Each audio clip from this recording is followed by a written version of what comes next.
हम लोग भक्ति और स्वामी सिंधु ग्रंथ से पढ़ रहे हैं। पूर्व विभाग द्वितीय लहरी साधना भक्ति श्लोक क्रमांक 226 है और उसके ऊपर दूसरा दिन है। अथ श्री भागवतार्थ आस्वादो यथा प्रथमे। तो इस पे हम लोग पहले भी चर्चा कर चुके हैं श्रील श्रीधर स्वामी जी की टीका से। आज हम लोग जीव गोस्वामी जी की टीका क्रम संदर्भ सेम ही है, मतलब उस जो टीका उस पर लिखेंगे। मेरे पीछे बोलिए। निगम कल्पतरोर्गलितं फलं सुखमुखाद अमृत द्रव संयुतम। निगम कल्पतरोर्गलितं फलं सुखमुखात् अमृतद्रव संयुतम्। पिबत भागवतं रसमालयं मुहुरहो रसिका भुवि भावुकाः। पिबत भागवतं रसमालयं मुहुरहो रसिका भुवि भावुकाः। निगम कल्पतरोर्गलितं फलं सुखमुखात् अमृतद्रव संयुतम्। निगम कल्पतरोर्गलितं फलं सुखमुखाद अमृत द्रव संयुतम। पिबत भागवतं रसमालयं मुहुरहो रसिका भुवि भावुकाः। पिबत भागवतं रसमालयं मुहुरहो रसिका भुवि भावुकाः। निगम यानी वेद, कल्पतरु वही एक कल्पतरु के समान है, उनका गलित फल है अर्थात परिपक्व फल है श्रीमद् भागवतम। उसको जो सुख मुखाद सुखदेव गोस्वामी के मुख से युक्त होने के कारण, टच हो जाने के कारण, अमृत द्रव संयुक्तम, अमृत रस से संयुक्त हो गया, द्रव से लिक्विड अमृत से संयुक्त हो गया है। पिबत इसको पियो। तो फल कैसे पिए? तो कह रहे हैं भागवतम रसम, रस रूप है ये, रस स्वरूप है, रसवत नहीं है, रस स्वरूप है ये भागवतम और भगवत संबंधी रस है, उसको पियो। कब तक पिए? आलयम। अच्छा आप सुने आ ब्रह्मा भुवनालोक, तो ब्रह्मलोक तक। तो इसी तरह आलयम मतलब जब तक मुक्त नहीं हो जाते और मुक्ति के बाद भी आप पीजिए, ये अर्थ है। एक है और उसके और अर्थ पे आएंगे। मुहु बार बार पीजिए। अहो ये आश्चर्य के रूप में है, आश्चर्य को बोध करने के लिए जो वस्तु अलभ्य है वह आपको प्राप्त हो गई। कहाँ? भुवि, पृथ्वी पे ही। पृथ्वी पे ही हे रसिकों, हे भगवान के प्रति जिन्होंने भाव जागृत कर लिया है, हे भावुकों इस भागवत को आस्वादन कीजिए। अन्वय तो हम लोग पढ़ लिया था, अनुवाद भी देख लिया था, अब हम दुर्गम संगमनी देखते हैं। हे भावुक अर्थात परम मंगल आयना। आयन मतलब वेरी गुड, आवास, और मंगल मतलब मंगल। तो परम मंगल आयन, भावुक मतलब जिनने भगवान की भाव भक्ति प्राप्त कर ली है। बात तो ये है सीधी सीधी। तो वह परम मंगल के आयन क्यों है? क्योंकि उनका अमंगल नष्ट हो चुका है, वह अविद्या से आवृत नहीं है। भगवान के प्रति उनका आदर भाव है, या स्थायी भाव जो 5 प्रकार के होते हैं, शांत, दास्य, सख्य, वत्स्य, वात्सल्य और माधुर्य, इनमें से किसी एक में वो स्थित है। तो ऐसा व्यक्ति वास्तविक रूप से श्रीमद् भागवतम का रस का आस्वादन कर सकता है। इसलिए कह रहे हैं आप परम मंगल के आयन हैं। हे रसिका अर्थात भगवत भक्ति रसज्ञा, जिसको भगवान की भक्ति का रस का ज्ञान होगा वही ना भगवत आस्वादन करेगा। इसलिए कह रहे हैं कि आप लोग रसिक हैं, भगवत भक्ति के रस को जानने वाले हैं। आप सब वैकुंठ से क्रम पूर्वक पृथ्वी में अवतीर्ण निगम कल्पतरु से जो समस्त फलों की उत्पत्ति के आदि कारण स्वरूप हैं, शाखा उपशाखा के द्वारा वैकुंठ में भी व्याप्त वेद रूप तरु का रस रूप श्रीमद् भागवत नामक फल को पृथ्वी में ही रहकर पान करें अर्थात आस्वादन करें। बहुत लंबी लाइन हुई। एक बात यहां पे कह रहे हैं कि वेद रूपी कल्पतरु वैकुंठ में है, एक पॉइंट। दूसरा, उसके ऊपर एक रस रूप श्रीमद् भागवत का फल है वैकुंठ में, और उसको क्रम पूर्वक लाया गया है। भगवान नारायण ने ब्रह्मा जी को दिया है, ब्रह्मा जी ने नारद जी को दिया है, नारद जी ने व्यास देव को दिया है। इस तरह से अचानक नहीं आ गया है, क्रम पूर्वक ये फल लाया गया। जैसे कोई बहुत ऊंचा पेड़ है और उसके ऊपर फल है तो वो एकदम से नीचे नहीं लाया जाएगा, वो कोई ऊपरी शाखा पे व्यक्ति बैठा है वहां से दूसरे को पकड़ाएगा, से पास ऑन करते हुए आया है। ये बात यहाँ पे कह रहे हैं। तो स्पष्ट है? ठीक है। हाँ, एक और इंटरेस्टिंग है ये कल्पतरु। वेद को कल्पतरु क्यों कह रहे हैं? क्योंकि ये सभी प्रकार के फलों को प्रदान करने वाला है। धर्म, अर्थ, काम, मोक्ष, जो कुछ भी है वह वेद प्रदान करने वाला है। वो तो जब सब कुछ प्रदान करने वाला है तो प्रेम प्राप्ति का साधन भी प्रदान करने वाला होना चाहिए, है ना? कुछ लोगों को ऐसी इच्छा होगी कि हमें प्रेम मिले भगवान का, तो वह प्रेम प्रदान करने वाला ये सत फल यानी कि स्पिरिचुअल रस रूप फल श्रीमद् भागवतम है का है, जो वेद रूपी कल्पतरु का फल है। ओके, नोट, यहाँ पे ये नोट भी श्रील जीव गोस्वामी के द्वारा ही दिया गया है। जीव गोस्वामी जी ने यहाँ भी टीका दी है इस श्लोक पे, और क्रम संदर्भ भी टीका दी है। तो क्रम संदर्भ में वो इसको प्रमाण दे रहे हैं कि ये इस बात का प्रमाण दे रहे हैं कि वेद जो हैं वो कल्पतरु के रूप में वैकुंठ में विद्यमान है। श्री हय शीर्ष पंचरात्र में श्री हय शीर्ष पंचरात्र में वैकुंठ के पंच तत्व निरूपण में कहा गया है कि वहां के पंच तत्व किस प्रकार के होते हैं। वहां पे कहा गया है, मेरे पीछे बोलिए, द्रव्य तत्वम शृणु ब्रह्मन् प्रवक्ष्यामि समासतः। द्रव्य तत्वम शृणु ब्रह्मन् प्रवक्ष्यामि समासतः। अनुवाद बोलिए। कृपया वहाँ की वस्तुओं के स्वरूप को सुनिए, मैं इसका संक्षेप में वर्णन करूंगा। कहाँ की? वैकुंठ की। सर्वभोग प्रदाय यत्र पादपः कल्पपादपाः। सर्वभोग प्रदायन् यत्र पादपः कल्पपादपाः। वहाँ के वृक्ष कल्प वृक्ष हैं जो सभी प्रकार के आनंद और इच्छित फल प्रदान करते हैं। वहाँ की लताएं भी उन्हीं के समान हैं। चिंतामणि प्रकर सद्मसु कल्प वृक्ष। तो वहां पे ब्रह्मा जी भी इस बात को बोल रहे हैं, यहाँ पे बोल रहे हैं सर्व भोग प्रदा यत्र, यत्र यानी उस जिस वैकुंठ में पादपा जो चरणों से पीते हैं, उसका मतलब हो गया पेड़, और कल्प पादपा मतलब जो कल्प लता है, कल्प जो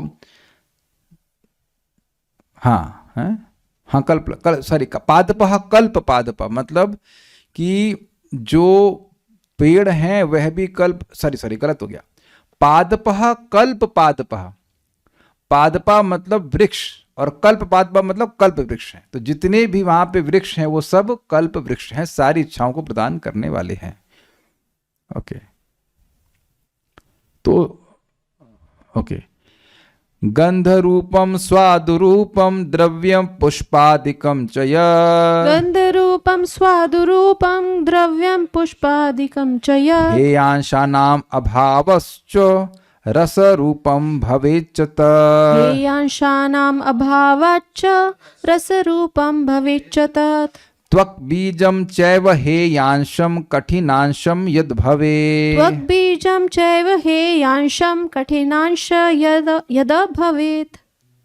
वहाँ अनेक पुष्प हैं और जो गंध, वहाँ अनेक पुष्प और फल हैं जो गंध, स्वाद और रस के परम सार से पूर्ण हैं, क्योंकि उनमें छिलका, बीज या कठोर त्याज्य भाग जैसे कोई हेय अंश नहीं होते। अब आपको याद है कि हमने श्रील रसीदास स्वामी की टीका में सुना था कि इसको रस क्यों कह रहे हैं? फल तो इसलिए कह रहे हैं क्योंकि ये संपूर्ण अखंड रूप में आया है, और रस इसलिए कह रहे हैं क्योंकि इसमें पल्प तो है। पल्प मतलब हेय अंश नहीं, ये पूरा जूस का बना हुआ फल है। तो अब आपको प्रमाण मिल रहा है ना यहाँ पे कि वैकुंठ के फल कैसे हैं, उसमें छिलका, बीज या कोई कठोर त्याज भाग होता ही नहीं है। तो ये साम्यता समझ रहे हैं ना। श्रीला श्रीधर स्वामी जी व्याख्या करे थे ना कि ये जो श्रीमद् भागवतम है इसमें कोई हेय अंश नहीं है, इसमें कुछ नथिंग टू बी रिजेक्टेड, कोई कचड़ा नहीं है। ये बात है। तो आप समझ पा रहे हैं कि वैकुंठ का जो पेड़ है वो कैसे हैं? कल्प वृक्ष हैं, और उसका फल जो है वो छिलका, बीज और कठोर त्याज भाग से रहित हैं। यानी कि फल कौन है? श्रीमद् भागवतम। अब तो क्लियर हो गया, एकदम क्लियर हो रहा है उसके। सर्वं तद् भौतिकं विद्धि न हि भूतमयं हित। सर्व तद् भौतिकं विद्धि न हि भूतमयं हित। रसवत् भौतिक द्रव्यम अत्र स्याद् रसरूपकम्। रसवत् भौतिक द्रव्यम अत्र स्याद् रसरूपकम्। पढ़िए।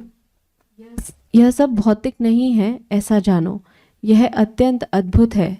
रस से युक्त होने के कारण ब्रह्म परम तत्व भौतिक वस्तुओं की तरह स्वादपूर्ण प्रतीत होता है। हाँ, मतलब भगवान में टेस्ट है, रूप है, रूप रस गंध सब कुछ है, लेकिन वो सब दिव्य है।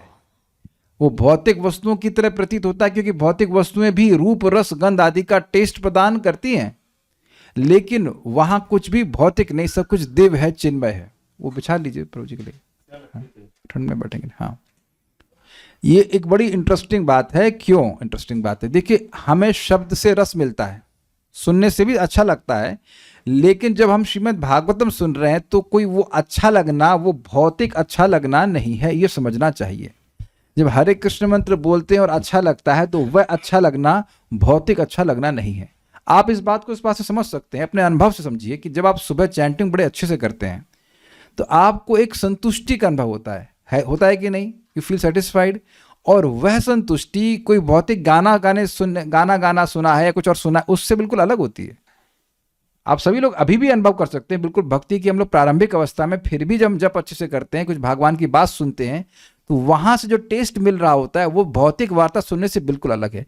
यहां तक कि एक पॉइंट पर आकर जब व्यक्ति को प्रकट भागवत का रस मिलने लगता है, प्रकट इसलिए बोल रहा हूं कि शुरुआत में अच्छा तो लगता है, लेकिन ऐसा समझ वैसे एक्सप्लेन नहीं कर सकता कि अच्छा लग रहा है कि नहीं लग रहा है ऐसा करके। तो अब जो भौतिक वार्ता है वो प्रकट रूप से एकदम विष जैसी लगने लगती है, विष जैसी लगने लगती है।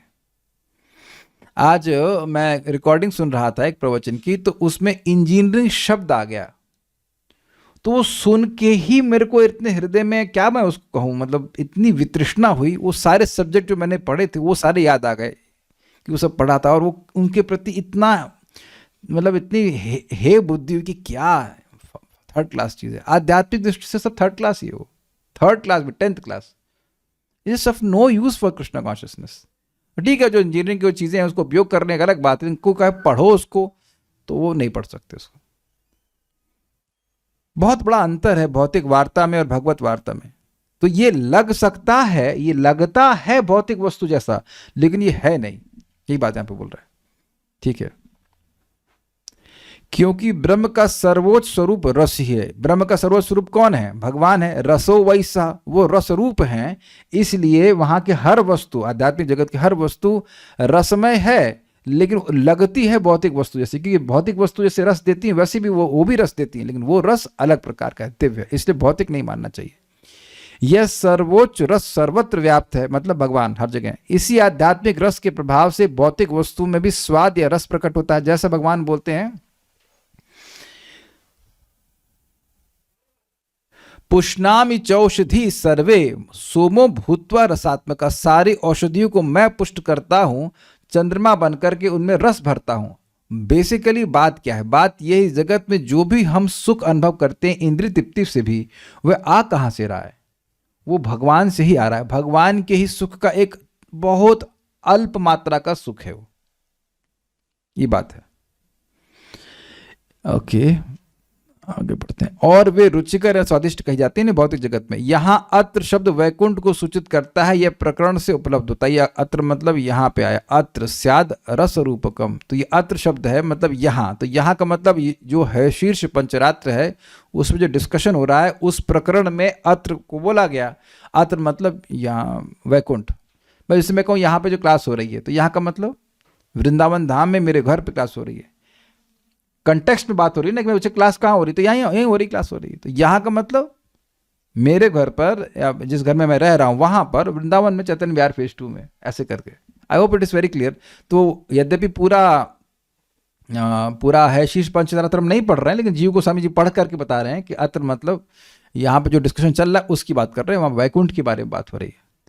तो ये हमने नोट इसलिए दिया ताकि प्रमाणित हो जाए आप लोगों के सामने कि वैकुंठ में कल्पतरु होते हैं, और वो कल्पतरु वेद हैं, और उन कल्पतरु का फल है जो कि छिलकी और बीज आदि से रहित है, वह है श्रीमद् भागवतम, जो कि भक्तों की कृपा से, नारद जी आदि की कृपा से, ब्रह्मा जी की कृपा से, श्रील प्रभुपाद की कृपा से हम लोग को इस पृथ्वी पर उपलब्ध है।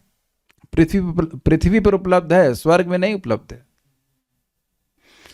तो इसीलिए कह रहे हैं अहो, अर्थात कितना आश्चर्य है कि आप लोगों ने ना प्राप्त होने वाली अति दुर्लभ वस्तु को भी प्राप्त किया है। कितने आश्चर्य की बात है। अहो मतलब होता है ना आश्चर्य, इसलिए अहो से आश्चर्य सूचित है। मुहु अहो, मुहुर अहो रसिका भुवि भाविका। ठीक है, समझ में आ रहा है? भागवत नामक जो शास्त्र है वह निश्चय ही रस युक्त होने पर भी केवल रस स्वरूपता को कहने के अभिप्राय से रस शब्द के द्वारा निर्दिष्ट किया गया है।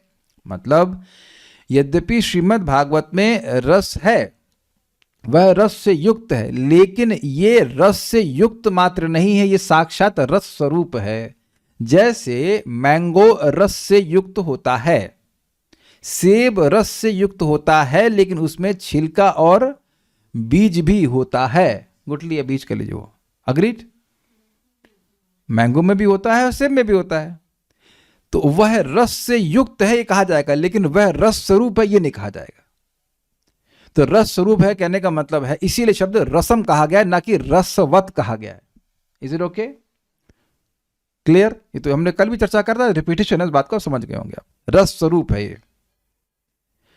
जैसे यहां पे फोटो समझ में आ गया भाई, ग्लास में है जूस, तो अब जूस अगर आप पी रहे हैं तो उसमें तो कुछ है नहीं है, कुछ त्याज्य नहीं है जिसे त्यागा जाए, लेकिन अब आम तो बिल्कुल दिख रहा है कि उसमें छिलका भी है, उसमें गुठली भी है। गुठली नहीं दिख रही लेकिन गुठली भी है, मतलब ये अंडरस्टैंड होती है।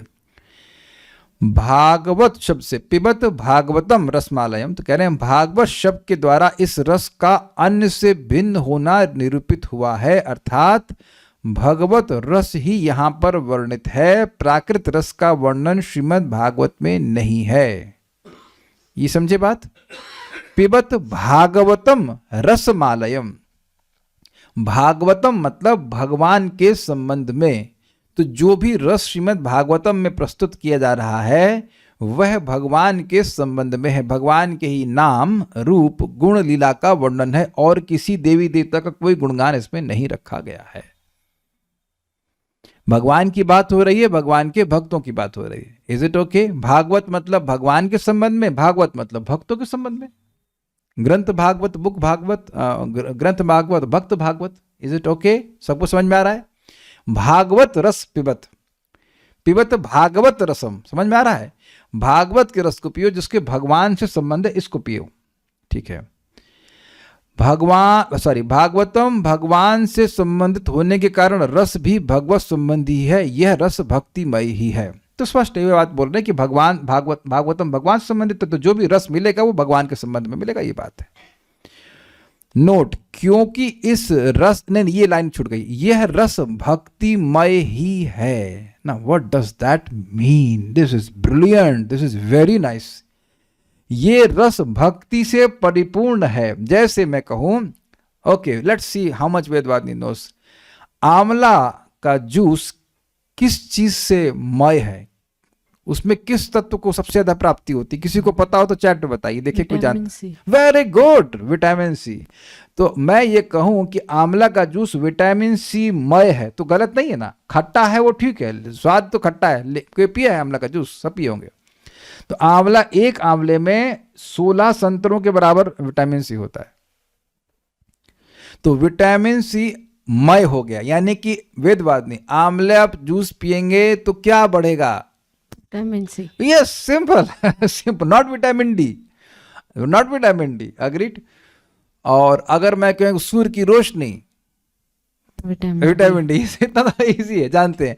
तो अगर, यानी कि जो चीज उसमें भरी है उस वस्तु का सेवन करने से वो चीज बढ़ा देगी। मूंगफली बोली मूंगफली वातमय है उससे वात बढ़ जाती है। राजमा वातमय, प्रोटीनमय, वेल प्रोटीन बढ़ाता है। सबको समझ में आ रहा है? सोयाबीन प्रोटीन, तो वो उसमें भरा क्या है? तो बड़ा सुंदर रस तो है, लेकिन वो रस, उस रस में क्या भरा हुआ है? तो कह रहे हैं भक्ति भरी हुई है। बहुत अच्छा, इसको समझाएंगे भी, क्योंकि इस रस के पान से भगवत भक्ति ही बढ़ती है। इस विषय में प्रमाण इस प्रकार है, प्रमाण देख लीजिए, बहुत सुंदर है। श्रीमद् भागवतम के 1.7.7 में उक्त है, मेरे पीछे बोलिए, बहुत सुंदर श्लोक है। यस्यां वै श्रूयमाणायां कृष्णे परम पुरुषे, यस्यां वै श्रूयमाणायां कृष्णे परम पुरुषे भक्तिरुत्पद्यते पुंसः शोकमोह भयापहा, भक्तिरुत्पद्यते पुंसः शोकमोह भयापहा। यस्यां वै श्रूयमाणायां कृष्णे परम पुरुषे, यस्यां वै श्रूयमाणायां कृष्णे परम पुरुषे भक्तिरुत्पद्यते पुंसः शोक मोह भयापह। भक्तिरुत्पद्यते पुंसः शोकमोह भयापः यस्यां वै श्रूयमाणायां कृष्णे परमपुरुषे। यस्यां वै श्रूयमाणायां कृष्णे परम पुरुषे। भक्तिरुत्पद्यते पुंसः शोकमोह भयापः। भक्तिरुत्पद्यते पुंसः शोक मोह भयापह। इसके श्रवण मात्र से पुरुषोत्तम भगवान श्री कृष्ण में परम प्रेममयी भक्ति हो जाती है, जिससे जीव के शोक मोह और भय नष्ट हो जाते हैं। इस प्रकार फल वर्णन किया गया है। समझ में आया? देखिए, यस्याम वै श्रूयमाणायाम, यस्याम जिसको, वै निश्चित ही, जिसको श्रूयमाणायाम, देखिए श्रूयमाणाम ये प्रेजेंट कंटिन्यूअस में है, मतलब ये नहीं है कि पूरी भागवत सुनेगा तब भक्ति उत्पन्न होगी ना, सुन रहा है और भक्ति उत्पन्न होना शुरू हो गई। जैसे कि आंवला जूस पीना शुरू किया और विटामिन सी बढ़ना शुरू हुआ। ये नहीं कि बहुत समय तक वो पिएगा उसके बाद विटामिन सी बढ़ेगा, नहीं, नॉट लाइक दैट। एकदम एग्जाम्पल समझ में आ रहा है? जिस दिन से विटामिन सी, जिस दिन से आप आंवला जूस पीना शुरू किए उसी दिन से विटामिन सी बढ़ना शुरू हुआ। Is it clear? तो उसी तरह से जैसे ही श्रीमद् भागवतम, जिस दिन से भागवतम सुनना शुरू किया, समझना शुरू नहीं किया, सुनना शुरू किया। समझ रहे हैं? पहले दिन ही आपको भागवत समझ में नहीं आने लग जाएगी। तो कई बार लोग कहते हैं हमको समझ में नहीं आ रहा, तो भाई भक्ति कम है तो समझ में कैसे आएगा? सुन तो सकते हैं ना। कितने लोग यहाँ पर उपस्थित हैं जिनको पहले दिन ही सबको समझ में आने लग गया था भागवत में, जब पहली बार क्लास में आए थे? कोई है ऐसा, कोई महान पंडित? ठीक है, तो नहीं, सब लोग प्रमाण है कि पहले दिन कुछ समझ में नहीं आता। हमको इतना याद है कि हमें पहला श्लोक जो था उसको यह है, वो नैमिषे नैमिषा क्षेत्रे ऋषया शौनकादया सत्रम सर्गाय लोकाय सहस्त्र सममासता। इतना याद है कि ये बोला गया था। उसके बाद क्या बोला गया था हमें कुछ याद नहीं है। पहला श्लोक जिंदगी का भागवतम क्लास हम ये सुने, ये तो याद है कि श्लोक पहचान गए थे, श्लोक ये उनको पढ़ाया गया, लेकिन उसके बाद वो क्या बोले, वो क्या कुछ पॉइंट बोले थे, नथिंग एट ऑल। ये मैं ट्रांसफॉर्मेशन देख रहा हूं कि अब हम जो कोई बात सुनते हैं तो वो याद रहती है। हाँ, हमने उस प्रवचन में ये सुना था, हमने इस प्रवचन में ये सुना था। उस टाइम आप देखो शुरुआत में ऐसी स्टेज होती है कुछ भी समझ ही नहीं आता कि वो बोल क्या रहे हैं। वो इज एब्सोल्युटली लाइक कौन सूत्र को, यू डोंट रजिस्टर एनीथिंग। लेकिन जब 2003 के जून की बात होगी, जून जुलाई की बात होगी, उस दिन मैं जब पहली बार सुन रहा था यस्याम वै, सर नॉट दिस वन, नैमिषे नैमिषा क्षेत्रे ऋषया शौनकादया इत्यादि, तो उस वक्त नहीं समझ में आ रहा था, लेकिन मैं सुन रहा था और मुझे नहीं पता था, लेकिन तब भी मेरी भक्ति बढ़ रही थी। क्या समझे? इसीलिए कभी नहीं सोचना आप कि आपको नहीं समझ में आ रहा है तो आपको नहीं आना है। इतना समझ में आ रहा है कि सुनने से भक्ति बढ़ती है। शिवानंद प्रभु, सबको समझ में आ रहा है? इतना तो सबको समझ में आ रहा होगा कि सुनने से भक्ति बढ़ती है। Is it okay? जैसे समझ में ना भी आए, कोई आंवला जूस पिएगा तो सो पीने मात्र से वो विटामिन सी बढ़ाएगा। बाद में समझे कितना है उससे कोई मतलब नहीं, बट दैट वस्तु शक्ति का प्रभाव होता है। बहुत पावरफुल है, बहुत पावरफुल है। किसी, अच्छा एक इंटरेस्टिंग बात है, सुनना मतलब समझने की अपेक्षा है नहीं।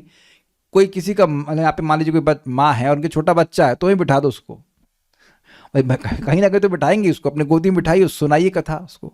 सुन तो रहा है ना जीव। अरे जीव तो माँ के गर्भ में भी सुना है भागवतम, प्रहलाद महाराज।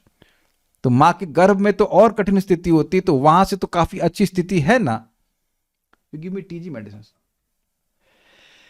Is it sinking? अच्छा, कितने लोग भागवतम पूरा पढ़ चुके हैं या सुन चुके हैं? आप पूरी पढ़ ली है? पूरी भागवतम सुन ली है? हर श्लोक संस्कृत का बोला गया हो? ओवरव्यू वाली बात नहीं कर रहा हूं भाई साहब, ओवरव्यू की बात नहीं कर रहा हूं मैं। पूरा एक एक श्लोक सुनना, अनुवाद पढ़ना, ऐसा नहीं हुआ है। तो मैं भी एक दो भक्त हैं यहाँ पे, ठीक है, तो अच्छी बात है। तो अब हमने तो आज तक नहीं पढ़ा पूरा हम तो आप लोगों को पढ़ाते पढ़ाते पढ़ रहे हैं like that. May be till 10th canto हमने कुछ कुछ पढ़ा है, प्रभुपाद जब तक पढ़ा दिया तक पढ़ा है, एक बार पढ़ा है उसको बस। लेकिन आप समझने का प्रयास कीजिए, ऐसा नहीं है कि पूरा भागवत पढ़ेंगे तब भक्ति बढ़ेगी। तो ये स्पष्ट है कि जो प्रेजेंट कंटिन्यूस सुन रहा है उसकी कृष्णे परम पुरुष है, भगवान कृष्ण में ही, विशेष रूप से कृष्ण में, श्री कृष्ण में, जो कि परम पुरुष हैं, मतलब परम भगवान है, क्या बोलते हैं हम लोग, यही तो बोलते हैं परम भगवान, पूर्ण पुरुषोत्तम भगवान, उनमें भक्तिर उत्पद्यते, भक्ति उत्पन्न हो जाती है। मतलब पहले भक्ति नहीं थी और अब भक्ति उत्पन्न हो जाती है। इजी। किसकी? पुंसा, मनुष्य मात्र की। इसका मतलब वेदवाद ने बताइए क्या मतलब हुआ इसका? वर्णाश्रम का कोई, वर्णाश्रम की कोई अपेक्षा नहीं है। क्लियर? और क्योंकि भक्ति उत्पन्न हो जाती है इसलिए शोक, मोह और भय अपहा नष्ट हो जाते हैं। शोक मतलब भूतकाल में व्यक्ति सोचता भूतकाल को सोचता रहता है, हाय ये हो जाता तो, वैसा हो जाता तो, वह सब नष्ट हो जाता है। मोह वर्तमान में होता है जब व्यक्ति अपने देह से पहचान करता है, जो कि गलत है। मोह मतलब वस्तुओं को यथावत ना देख पाना, तो मैं ये देह हूं, देह संबंधित मेरी वस्तुएं हैं, इत्यादि इत्यादि, वह मोह नष्ट होता है वर्तमान में। और भय भविष्य का होता है, यानी कि आगे क्या होगा। अब आप एक बात विचार कीजिए, हमारा तीनों काल ठीक कर रही है कि भागवत या नहीं, ये बता दीजिए आप। भूतकाल को भी ठीक कर दे रही है, भविष्य को भी ठीक कर दे रही है और वर्तमान को भी ठीक कर दे रही है। अगर मैं इस तरह से इसको पुट अप करूं, जो हुआ हो या न हुआ हो, इस समय ये बता दीजिए, जो लोग भागवतम सुन रहे हैं, कहीं मन और लगाए हमको उसका नहीं जानते, लेकिन अगर भागवतम को सुन रहे हैं, सुनते समय कभी शोक हुआ है? पहले एक व्यक्ति यहां बता दे, किसी की दम होता से कह दे। अगर आप भागवत सुन रहे हैं, now if you are fixed in hearing, अब दूसरी बात सोच रहे तो सब उसका नहीं कह रहे, लेकिन श्रीमद् भागवतम को सुन के कभी शोक हुआ है? अब विचार कीजिएगा। और बातें सुन करके, अरे तुमने ये नहीं किया, तुमने वो नहीं किया, वो अलग बात है। एक बार मेरी माता जी बोल रही थी कि अरे मैं तो बहुत तेज थी पढ़ाई में, मेरे को आईएएस नहीं करने दिया, मेरे व्हाटएवर। बट दैट्स, वो आप बोल रहे हो इसलिए शोक हो रहा है। श्रीमद् भागवतम को बोलने और सुनने में कब शोक हुआ, जरा बता दीजिए। तो कितना इंटरेस्टिंग है, बिल्कुल फ्री का सोल्यूशन है। लोग डिप्रेस काहे को होते हैं? ये शोक की वजह से ना, कि हमारा ये हो गया, हमसे ये गलती हो गई, हमसे वो हो गया, हमसे ये हो गया, ये सोचते सोचते वो डिप्रेशन में जाते हैं। ये मोह की वजह से। जिस व्यक्ति को आप सोच रहे हो कि मैं बहुत खराब हूं, फलान ढिमकाना, वो तो मोह है ना, आप तो देह से पहचान कर रहे हैं। कितना सुंदर सोल्यूशन है दुनिया में। लोग पता नहीं कहां कहां काउंसलिंग किए जा रहे हैं। अरे भागवत सुनना चाहिए भाई, इससे जीव का दुख जाएगा। और कुछ याद आना चाहिए उधर, न शोचती न कांक्षती। कांक्षा भविष्य के लिए, शोक भूतकाल के लिए, वो सब भागवतम नष्ट करती है। भागवत सुन करके व्यक्ति इतना संतुष्ट महसूस करता है, ही डजंट रिग्रेट कि एनी कुछ मिला कि नहीं मिला, अपितु यहां पे एक विभिन्न प्रकार का शोक का निर्माण हो जाता है। जैसे परीक्षित महाराज का है कि परीक्षित महाराज जब सुखदेव गोस्वामी से सुन रहे हैं तो शोक कर रहे हैं। सुखदेव गोस्वामी सुनकर शोक कर रहे हैं, हाँ कह रहे हैं कि आज तक मैंने सुना नहीं, क्यों अभी तक मैं केवल दुख प्राप्त किया, पूरे विश्व के राजा हैं, लेकिन कह रहे हैं आज तक मैंने गुरुदेव दुख प्राप्त किया, आज मैं आपके मुख से भागवत सुन रहा हूं, आज मैं सुख का अनुभव कर रहा हूं। ये डिफरेंट काइंड ऑफ शोक, ये अलग प्रकार का शोक है, बट दैट्स अ ट्रांसेंडेंटल शोक। बट भौतिक शोक स्पर्श नहीं कर सकता व्यक्ति को, ये प्रकट देखा गया है, ये अनुभव किया गया बात है। देखिए एक बात और भी है कि ये फल उन लोगों को मिलेगा जो अभी नए हैं भागवतम में। स्वीकार करेंगे आप लोग? जब श्रूयमाणायाम कहा जा रहा है तो स्पष्ट है कि अब जो लोग सुन रहे हैं वो सुन तो नहीं चुके हैं, पूरा तो भागवतम नहीं सुन चुके हैं, तो उनको ही ये लाभ मिलना शुरू हो जाएगा। क्या स्वीकार है या कोई विरोध है इसमें? आप सब लोग धीरे धीरे करके सुन रहे हो, इज इट नॉट? सुन तो नहीं चुके पूरा, तो उन लोगों के लिए लाभ बताया जा रहा है जो कि अब नए डिवोटी हैं। तो नए डिवोटीज को तो और सुनना चाहिए, और जो पुराने वो तो फिर सुनेंगे ही, लेकिन नए डिवोटीज के लिए और आवश्यक है, क्योंकि हम चाहते हैं कि भक्ति प्राप्त हो जाए। अच्छा एक और आशा समझ पा रहे हैं, भक्ति उत्पद्यते मतलब वो नहीं चाहता है फिर भी भक्ति उत्पन्न हो जाती है, स्वीकार है? जैसे फिर आंवले पहुंच जाते हैं, आंवला भगवान विष्णु के ही सलाइवा से आए, तो आंवला ग्रहण करे कोई ना, हम विटामिन सी नहीं चाहते, हम विटामिन सी नहीं, तो तुम्हारे चाहने से क्या होगा? तुम्हारे चाहने से क्या, तुम ना चाहो, केवल स्वाद के लिए अगर मान लीजिए खा रहा है, पी रहा है, तब भी तो उसका विटामिन सी बढ़ेगा। तो मान लीजिए कि उसकी इच्छा भी नहीं है कि मेरी भक्ति बढ़े, लेकिन समाव उधर से क्लास अच्छी लगने लगी, सुनने लग गया, तो उसकी भक्ति बढ़ने लग जाएगी। It's an automatic procedure. That's very interesting. आप में से कितने लोगों को ऑटोमेटिक मशीन्स अच्छी नहीं लगती हैं? For example automatic washing machine, Vedvadini आपको सेमी ऑटोमेटिक अच्छी लगती है कि ऑटोमेटिक या मैनुअल वाली? बता दीजिए, माइक पे पूरे विश्व जान जाए। ऑटोमेटिक। ऑटोमेटिक काहे? आसानी से धुल जाता है। हाँ, आसानी से बटन दबाओ और अपना घूमो। और हमको बोलनी, प्रभु जी देखिए हमने कपड़ा साफ किया। हमने कहा आपने नहीं किया, वॉशिंग मशीन ने किया। I hope is getting the point. कौन नहीं चाहेगा? आजकल ऑटोमेटिक कार आ रही है, बिल्कुल कुछ करना ही ना पड़े। यहाँ तक हमने सुना है विदेश में तो स्टीयरिंग भी नहीं पकड़ना पड़ता, वो सब कुछ करके देते हैं। I hope you are getting this very nicely. तो यानी कि भागवतम खाली सुनना है, कान का स्विच ऑन कर दीजिए, सुनना, बाकी सारी भक्ति कैसे उत्पन्न होगी, कैसे कचरा साफ होगा, सब भगवान मैनेज करेंगे। कृष्ण बिकम्स हैप्पी, और सीधे भगवान कृष्ण में जो परम पुरुष है उनमें भक्ति उत्पन्न होगी। कृष्ण मतलब गोलोक बिहारी श्री कृष्ण। तो ये सब बातें भागवतम की महिमा इसमें वर्णन है। तो इससे सूचित हो रहा है कि ये यहाँ पे पॉइंट क्या था, ये रस भक्तिमय ही है ना। क्यों ही? कैसे ही की व्याख्या कैसे हुई? यहाँ ये नहीं कह रहे हैं कि भुक्ति उत्पद्यते या मुक्ति उत्पद्यते, भक्तिर उत्पद्यते, ये भक्ति को ही बढ़ाने वाला है, इसमें और कोई विटामिन है ही नहीं।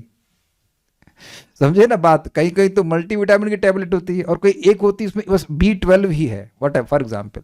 इसमें क्या है? बी भक्ति वाला विटामिन ही है, बस और कुछ नहीं। प्रमाण 1.1.2, इसमें भोग और मोक्ष सबको बाहर निकाल दिया गया है। प्रोजित कैट बोत्र परमो निर्मस सराणाम सताम। तो बड़ी सुंदर बात है, जो लोग परमहंस हैं वह इस भागवत को पिए, और जो परमहंस होना चाहते हैं वह भी भागवतम को पिए। सर्वलोकैक दृक् प्रदा, सभी लोगों के द्वारा ये सेव्य है, सभी को दृष्टि प्रदान करने वाली। वो बहुत अच्छा लगता है श्लोक। अब आगे देखते हैं। तो इस प्रकार फल वर्णन किया गया है। रसमय होने के कारण श्री भगवान के लिए श्रुति में रस शब्द का प्रयोग हुआ है। रसो वै सह से उनकी प्रशंसा की जाती कि भगवान ही रस हैं। वह रसो वै सह मतलब भगवान, वह भगवान निश्चित ही रस हैं। रसम ही एवायम लब्ध्वानंदी भवती थी, अर्थात रस रूपी भगवान को प्राप्त कर ही जीव आनंदी होता है। यहाँ पर रसिका शब्द से, एक मिनट रुकिए, तो पिबत भागवतम रसम मतलब भगवान के रस को पियो। मतलब एक तो भागवत के रस को पियो, भगवान के संबंधी रस को पियो, और दूसरा क्या है? भगवान के रस को पियो। मतलब श्रीमद् भागवतम के श्रवण से व्यक्ति को वही अनुभव प्राप्त होगा जो उसे भगवान से साक्षात संबंध स्थापित करके होगा। और इसमें कोई संदेह नहीं है, जो शुद्ध भक्त हैं उनको ऐसा अनुभव होता है।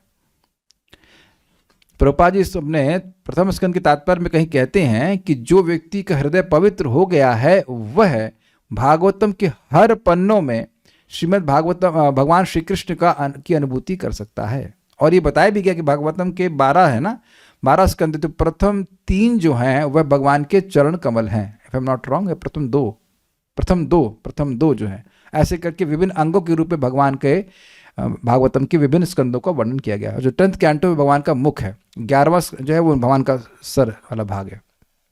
ये समझ पा रहे हैं? तो श्रीमद् भागवतम के श्रवण से वही रस मिलेगा जो भगवान का रस है। भगवत संबंधी रस और भगवान का रस दो अलग अलग हुआ कि नहीं? कुछ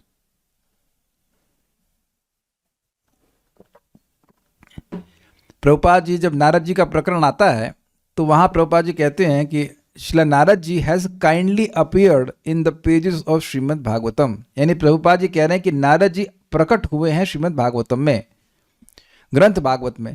तो यानी कि प्रभुपाद जी अनुभव कर रहे हैं कि वो डायरेक्टली नारद जी का संगति प्राप्त कर रहे हैं जब वो भागवतम पढ़ रहे हैं। ये शुद्ध भक्त का अनुभव है। अब जैसे जैसे व्यक्ति प्रगति करेगा वह अनुभव कर पाएगा। अच्छा, अब कह रहे हैं रसिका शब्द पर। यहां पर रसिका शब्द से प्राचीन एवं आधुनिक संस्कार युक्त व्यक्तिगण ही रस विज्ञ होते हैं। रस विज्ञ मतलब होता है रस को जानने वाला, विशेष रूप से जानने वाला, विज्ञ। तो कहने का मतलब है कि श्रीमद् भागवतम के रसिक 2 प्रकार के लोग हैं। एक जिन्होंने पिछले जन्म में भागवतम का आस्वादन किया है, तो इस जन्म में उनको भागवतम में सहज रुचि होगी, स्वीकार्य है। और आधुनिक मतलब हो सकता है कि इस जन्म में वह भक्तों की संगत प्राप्त करके भागवत के रस को प्राप्त कर ली हो। श्रीमान गौरांग प्रभु से एक पॉडकास्ट में एक भक्त पूछ रहे थे, व्यक्ति पूछ रहे थे कि आपको कभी लगता है रेंडेवू बोलते क्या, वो रेंडेवू क्या बोलते इसको, रेंडेजवस ऐसा कुछ, ऐसा मतलब कि क्या आपको ऐसा लगता है कि इस भागवत के संपर्क में आप पहले भी कभी आए हैं भक्ति में आने से पहले? तो उन्होंने बोला इस बात को कि हाँ, जब मैं श्रीमद् भागवतम शास्त्र पढ़ता हूँ तो मुझे अनुभव होता है कि ये मैं पहली बार नहीं कर रहा, this is from previous lifes also. तो ऐसा भी है। अब इसका प्रमाण भगवद गीता में है, पूर्व अभ्यासेन तेनेव, 6 अध्याय में भगवान बोलते हैं पूर्व अभ्यासेन तेनेव ह्रियते ही वशोऽपि सः। एक योगी जो अपनी भक्ति को कंप्लीट नहीं कर पाता है, फिर भक्त के रूप में जन्म लेता है या भक्त घर में जन्म लेता है, तो पूर्व अभ्यास से ना, पूर्व के अभ्यास से, पूर्व के भक्ति के संपर्क से जो उसने प्रैक्टिस करी है, पूर्व अभ्यास से न तेनैव ह्रियते ही वशोऽपि सः, वह ना चाहते हुए भी वह योग के पथ के प्रति आकृष्ट हो जाता है। तो यहाँ पर इस जगत में कुछ ऐसे भी भक्त हैं जिनका भागवतम से पिछले जन्म से संपर्क है। प्रमाण हम नाम दे रहे हैं परम पूज्य राधा गोविंद महाराज। वो बचपन में पढ़ने के लिए जाते स्कूल में, तो वहाँ छोड़कर चले जाते, भागवतम पढ़ने के लिए चले जाते, जहाँ पे कोई पंडित जी से उनसे पढ़ने चले जाते। सुबह 11:30 बजे तक घर वापस नहीं आते जब तक कि भागवतम का एक स्कंद का पूरा पारायण ना हो जाए और एक अध्याय याद ना हो जाए, पूरा एक अध्याय। क्योंकि भाई खाना खाने के बाद नींद आती है, सबको आती है, आलस आता, तो इसलिए पहले एक पूरे स्कंद का पारायण और उसके बाद एक पूरा अध्याय याद कर लेंगे, फिर आएंगे। This is astonishing, is it not? तो ये एक जन्म का नहीं रहता है, वो कई जन्मों का ऐसा रह सकता, संस्कार रह सकता है। तो रसिका मतलब जो रस को जानने वाले हैं, भागवत के रस को जानने वाले हैं। Now you should be happy, क्योंकि कुछ तो रस हम लोग को अब मिलना शुरू हुआ है, नहीं तो अब आते ही क्यों भागवत में, है कि नहीं? तो दोनों प्रकार के रसिक, वो सभी भागवत को पिए, जो पहले के संस्कार को प्राप्त हैं वो भी पिए, और जो इस जन्म में भागवतम के प्रति रसिक हुए हैं, इन सेंस टेस्ट कर रहे हैं भागवतम, वह भी पिए। दोनों को इनवाइट कर रहे हैं पार्टी में, है ना?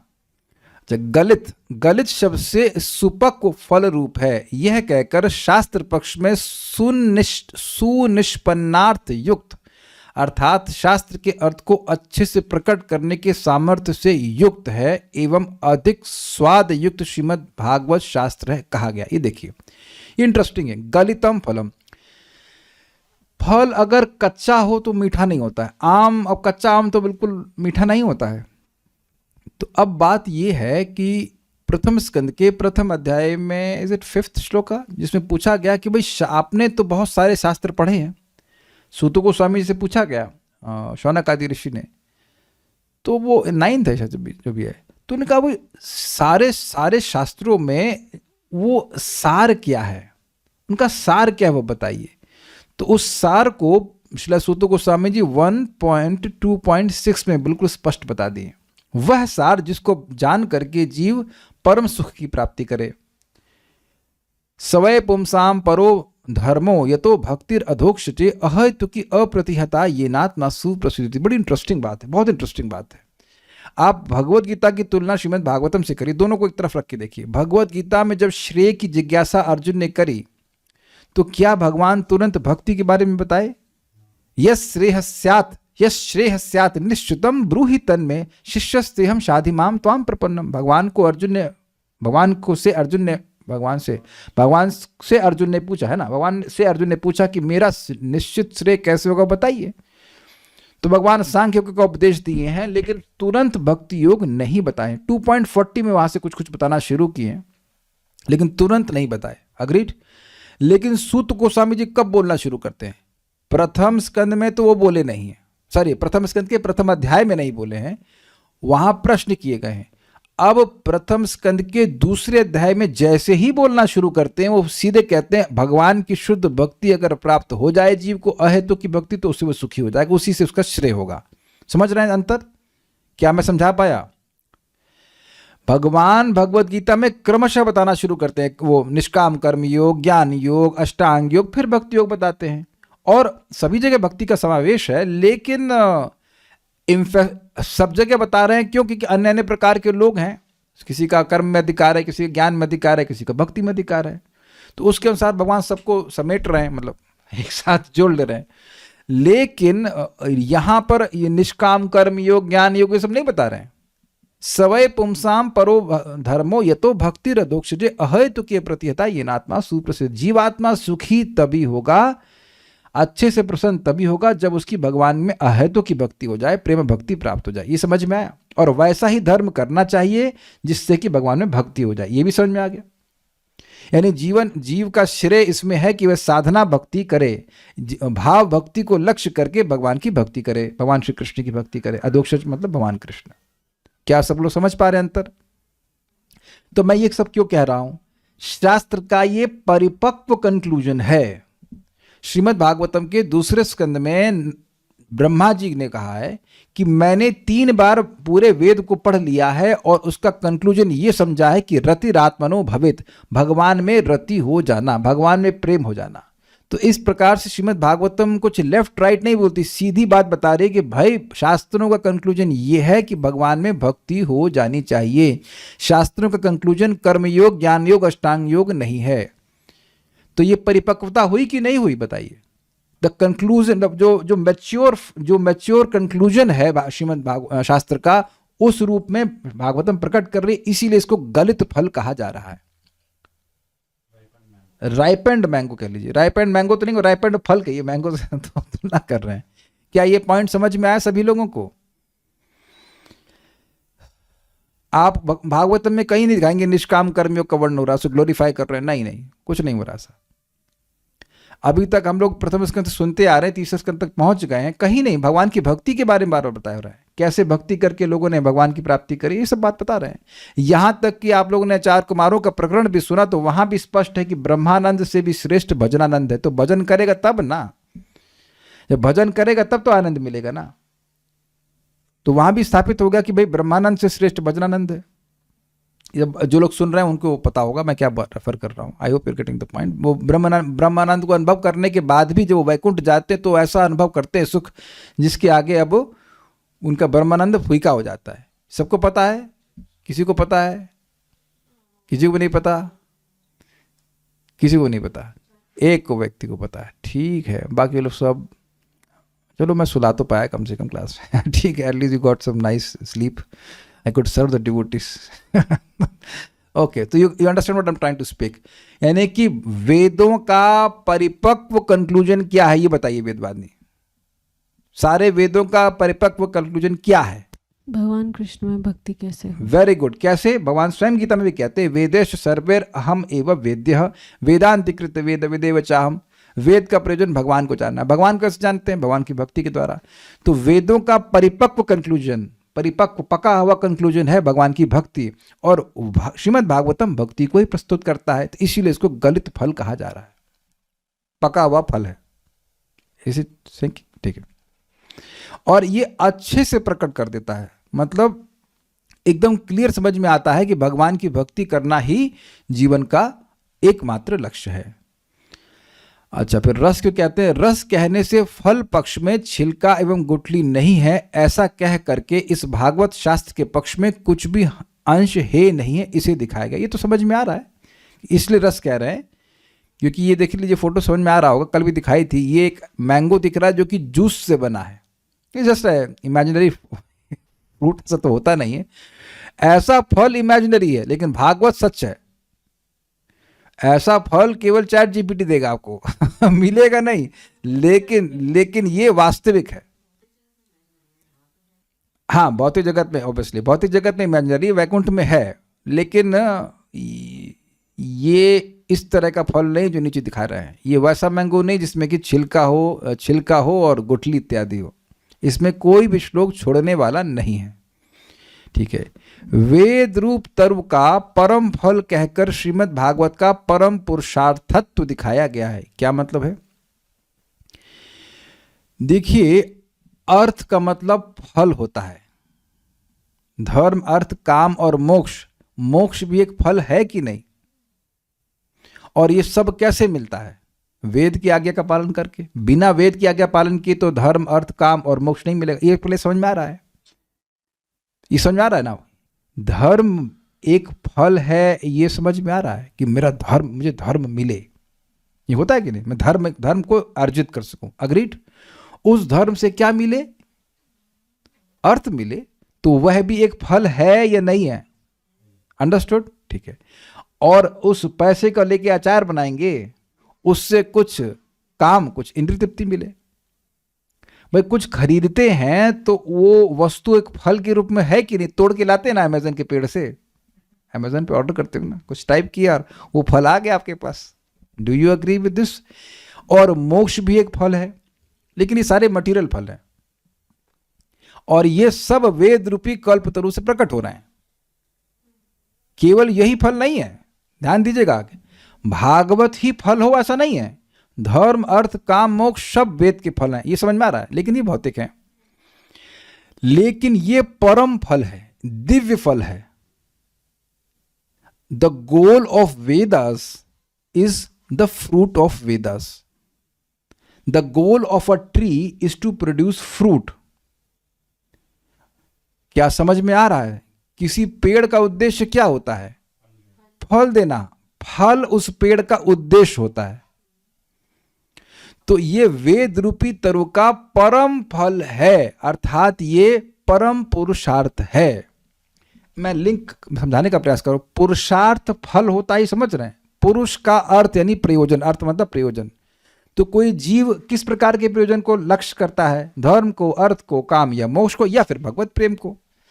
तो भगवत प्रेम जैसे पुरुषार्थ है, श्रीमद् भागवतम श्रवण करना, ये बोलना, ये साध्य भी है और साधन भी है।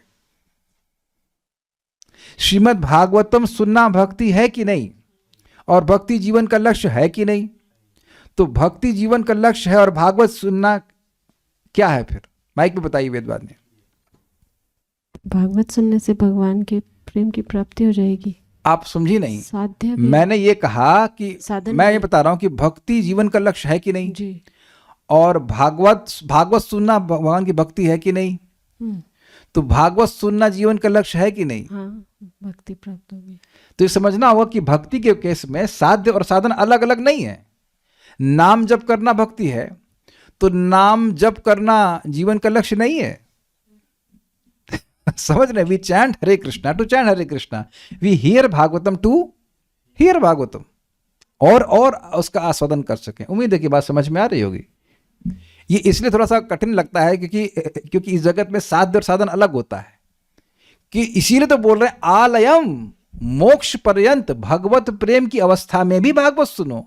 क्या चैतन्य महाप्रभु भागवत नहीं सुन रहे? 108 बार ध्रुव महाराज और प्रहलाद महाराज का चरित्र चैतन्य महाप्रभु श्रीला गदाधर पंडित से सुनते थे, और बड़ी दिक्कत होती थी गदाधर पंडित जी को। क्या दिक्कत होती थी? लैपटॉप से नहीं पढ़ते थे, वो पढ़ते थे और रोने लगते थे। तो जो मैन्युस्क्रिप्ट थी वो धुल जाती थी आंसुओं से, और फिर नया लाना पड़ता होगा, जो कुछ भी होता हो, but that much they were addicted to Bhagavatam. तो उम्मीद है कि बात समझ में आ रही है। जो भगवान का प्रेम प्राप्त हो गया, क्या वो विग्रह की सेवा नहीं करेगा? तो विग्रह की सेवा साधन भी है और जीवन का लक्ष्य भी है। Is it sinking? वैष्णवों की संगति बहुत बड़ा, सबसे बड़ा साधन है और जीवन का लक्ष्य भी है। भाई जीवन का लक्ष्य कैसे है? देखिए, इस बात को हम लोग सुन चुके कई बार। ऐसा भगवान सामने है, फिर भी भक्त भगवान के भक्तों की संगति की कामना कर रहा है। तो उम्मीद है कि बात समझ में आ रही होगी कि कैसे ये पुरुषार्थ है, पुरुषार्थ होने का गुण को दिखाया जा रहा है। श्रीमद् भागवतम वेद का परम फल है, अर्थात ये परम पुरुषार्थ भी है। श्रीमद् भागवतम को सुनना ये परम पुरुषार्थ है। अब इससे अधिक तो हम समझा नहीं सकते हैं, इतना ही हमको समझ में आया और आप लोग भी शायद समझ पा रहे होंगे। जैसे कि नाम भी सकल निगम वल्ली सत्फलम चित स्वरूपम। श्रीमद् भगवान का नाम सारे वेदों का शाश्वत फल है और स्पिरिचुअल फल है। तो नाम उच्चारण करना जीवन का लक्ष्य है, शुद्ध नाम उच्चारण करना। Is it okay? क्लियर है? ये प्रेम नाम से कहना चाहिए। तो ऐसे ही प्रेम पूर्वक भागवत को आस्वादन करना ये जीवन का लक्ष्य है। तो भागवत वेद का परम फल है। अब हम समझ में आ गया होगा, जितने अधिक तो उन्हें समझा नहीं सकते। एवं श्रीमद् भागवत रसात्मक फल होने के कारण स्वरूप से परम वैशिष्ट होने पर भी परम उत्कर्षता दिखाने के लिए और भी विशेषता को दिखलाने के लिए कहते हैं शुकेति। मतलब श्रीमद् भागवतम रस स्वरूप तो है ही, लेकिन इसलिए यह उत्कर्ष तो उसका उत्कर्ष यानी श्रेष्ठता अन्य शास्त्रों से तो है ही, लेकिन जो उसका वक्ता है इसकी वजह से ये और मीठा हो गया है, इसलिए कहते हैं शुक मुखाद अमृत द्रव संयुतम। शास्त्र तो अपने आप में रसमय है ही, लेकिन जो उसके वक्ता शिला शुकदेव गोस्वामी, इनके बोलने से उसका उत्कर्ष और बढ़ गया। ऐसे सुनते हैं सोने पर सुहागा।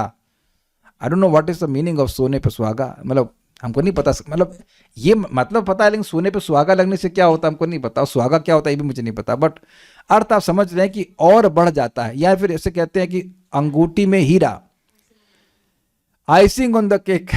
ठीक है, केक अपने आप में अच्छा, उसमें आइसिंग और डालते हैं, अगर समझ में आता है, ये तो समझ में आ गया होगा आइसिंग ऑन द केक। तो अब शुकदेव गोस्वामी जो भगवान के परम प्रेमी हैं, वह भागवत को बोले तो और मीठा हो गया। मतलब कहने करते हैं कि भगवान ने ब्रह्मा जी को बोला, ब्रह्मा जी ने नारद जी को बोला, नारद जी ने व्यासदेव जी को कहा, तो व्यासदेव जी शुकदेव गोस्वामी को बोले तो शुकदेव गोस्वामी बोले तो और मीठा करती है, ये कहने करते हैं। फल पक्ष में अगर उसको फल कहा जाए, कल्पतरुवासी होने के कारण अलौकिक होने से शुक भी यहां पर अमृत मुख रूप में अभिप्रेत है। कहने का मतलब यह है कि जैसे तोता एक पेड़ पे रहता है, उसी प्रकार से श्रील शुकदेव गोस्वामी जी इस वेद रूपी कल्पतरु के वासी हैं। ठीक है, और जैसे तोता पेड़ पे लगे हुए मीठे मीठे फलों का आस्वादन करके उनको और मीठा बना देता है, ऐसे ही शुकदेव गोस्वामी जी इस वेद रूपी कल्पतरु के फल श्रीमद् भागवतम को चख करके दूसरों को दे रहे हैं। अभी चख कर देने का क्या मतलब है भाई? देखिए समझिए, जब कोई वक्ता अगर प्रामाणिक वक्ता है और भागवतम को बोल रहा होता है, तो वो वही बातें बोल रहा होता है जो उसको अच्छी लग रही होती है। आप लोग यहां देख रहे हैं कि मैं वो बात नहीं बोल रहा हूं जो मुझे बहुत खराब लग रही है श्लोक में। कुछ खराब नहीं है, लेकिन इतना समझ लो, सब लोग डायग्नोस कर रहे हैं कि जो जो मुझे यहां अच्छा लग रहा है मैं बोल रहा हूं। ये कुछ दिक्कत हो रही है आपको? अच्छा, मान लीजिए कि आप लोग यहां से जाने के बाद कोई पूछे कि आज क्लास में क्या सुना, तो आप लोग भक्त हैं तो दोषों पे तो आप नहीं ध्यान दोगे, जो अच्छा लगा वो बोलेंगे, जो या फिर जो अच्छा नहीं लगा वो बोलेंगे। हमको ये बात बहुत खराब लगी। अब आप लोग समझ रहे हैं कि कोई भक्त आपसे कुछ सुनना चाहता है तो वो ये नहीं सुनना चाहता कि क्लास में खराब क्या लगा। स्वीकार है? ये एक बात बताओ जो उनको सबसे खराब लगी क्लास में। कोई पूछता है ऐसा ही, वो कोई कहे कि आप क्लास सुन करके आए तो आपको क्या अच्छा लगा, यही पूछता है ना, ये एक्सपेक्टेशन रखती है। क्या सुन के आए तो उतना भी बोल रहा है, तब भी ये एक्सपेक्टेशन होती है कि आपने क्या अच्छा सीखा। स्वीकार है? तो शुकदेव गोस्वामी जी व्यासदेव जी से भागवतम सुने, इसमें कोई संदेह नहीं है, लेकिन उनका भी उसमें अनुभव आ गया, जो उनको बहुत अच्छा लगा उस तरह से वो प्रेजेंट किए हैं। इसीलिए श्रीमद् भागवतम के 10th कैंटो में आप देखेंगे वो सीक्वेंस भी आगे पीछे हो गया। जिस सीक्वेंस से भगवान ने लीला करी है उसी सीक्वेंस में हमेशा नहीं बोले हैं, वो भाव में आकर के भगवान की लीलाओं को वर्णन कर रहा है। वो हम जब 10th कैंटो में देखेंगे तो उसको देखेंगे, लेकिन इस तरह से हमने सुना है। कुछ लीलाएं आगे पीछे हो गई, वो पहले बाद में भगवान ने करी, लेकिन वो पहले बोल दी। Is deeply absorbed in love of Krishna यस्वानुभावम अखिल श्रुतिसारमेकम, जो अपने अनुभव को बता रहे। यस स्वानुभव, अपने अनुभव को। क्या अनुभव है कि जब वो भगवान की लीला बोल रहे हैं तो साक्षात उनको लीला हृदय में स्फुरित हो रही, इस प्रकार से वो बोल रहे हैं शुकदेव गोस्वामी। ऐसे महान भक्त हैं। और श्रुति सारम एकम, जो एकमात्र सारी श्रुतियों का सार है, या सुनने वाली सारी वस्तुओं, बस एकमात्र यही वस्तु श्रीमद् भागवतम है। यानी शुकदेव गोस्वामी एक श्लोक ऐसा नहीं बोले जो सुनने लायक ना हो। अब वो सब बोलेंगे तो सब उधर श्लोक उधर चले जाएंगे, लेकिन कहने का मतलब है कि खूब टेस्ट कर कर के बोल रहे हैं भागवतम। देखिए थोड़ा समझिए, लोग हरे कृष्ण मंत्र कीर्तन करते हैं, कभी आपको मौका मिलेगा तो आपको समझ में आएगा मैं क्या कह रहा हूं। कह देंगे आधे घंटा कीर्तन करो, तो आधा घंटा कीर्तन उसने किया, उसके बाद उसे कीर्तन करना खुद ही अच्छा नहीं लगता है। वो सोचता है कि कब बंद हो कीर्तन। जो कीर्तन करने वाले हैं, जो नया व्यक्ति, उसको नाम में उतनी रुचि तो होती नहीं है, बोल दे गया कीर्तन करने के लिए कीर्तन करेगा, लेकिन अब वो उसको खुद नहीं अच्छा लग रहा होता कीर्तन करना। I hope, I don't know if you can understand this example. मैं तो बहुत बार कीर्तन करने को मिला नहीं है, लेकिन मान लीजिए कोई कह दे कि चलिए आप 2 घंटा अकेले कीर्तन कीजिए या 2 लोग मिलकर कीर्तन कीजिए, तो आप तो कहेंगे ठीक है अब हो गया बस। लेकिन जो भगवान का प्रेमी है वो कीर्तन किस तरह से कर रहा है भाई? श्रील प्रभुपाद जी तो वहां ना करताल था, ना करताल तो प्रभुपाद बजा रहे थे, मृदंग नहीं था, हारमोनियम नहीं, कुछ नहीं, और हरे कृष्ण कर, he is relishing it. I hope you are getting the difference between this two kind of kirtans. तो जब सुखदेव गोस्वामी भागवतम बोल रहे हैं तो अब उनको वह भी तो पानी नहीं पी रहे हैं, वह भी तो नहीं सो रहे हैं। ये कौन कर रहे हैं भाई?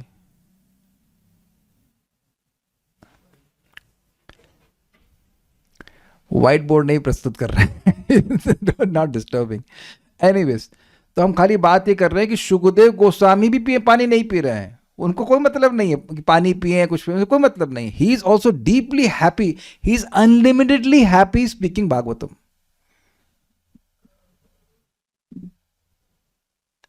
Is it sinking?